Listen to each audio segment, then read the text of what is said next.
तो इस वक्त बात यह है कि दोबारा से जैसे इलेक्शन की गहमा गहमियाँ शुरू हुई और जैसे एक्टिविटीज़ बढ़ने लगी है और जिस तरह अल्ताफ़ हुसैन साहब पिछले कुछ दिनों से ज़्यादा प्रोएक्टिव नज़र आ रहे हैं और जिसको एमक्यूएम लंदन कहते हैं, उनकी राब्ता कमेटी बहुत ही ज़्यादा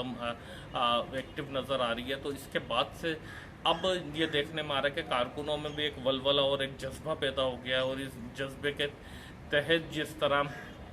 अभी कुछ महीने पहले हुआ था कि कराची में भी बैनर लगे थे, मीरपुर खास में हैदराबाद में लगे थे, अभी फिर हैदराबाद जोन में स्पेशली बहुत ज़्यादा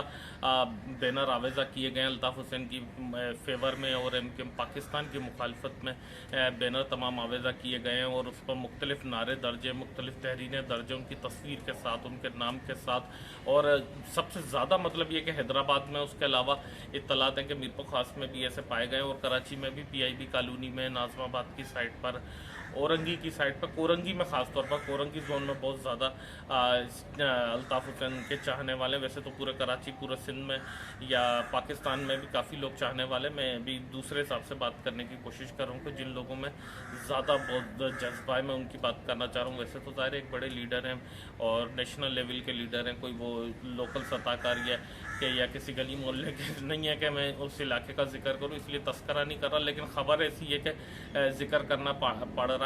तो ऐसा लग रहा है कि कारकुनान बेताब हैं और किसी हेलो का इंतज़ार करना चाह रहे हैं और वो इस इंतज़ार में कि किस वक्त अल्ताफ़ हुसैन साहब उनको क्यों देते हैं, किस वक्त अल्ताफ़ हुसैन साहब उनको पुकारते हैं तो वो लब्बैक कहने के लिए कि सारे के सारे कारकुनान उनके तैयार नज़र आते हैं और ऐसा लगता है कि बस वो बिल्कुल रेडी बैठे हैं, स्टैंड बाय पोजीशन पर है कि जैसे अल्ताफ़ हुसैन साहब की हेलो आए तो वो अपनी सियासी एक्टिविटी का आगाज़ कर सके।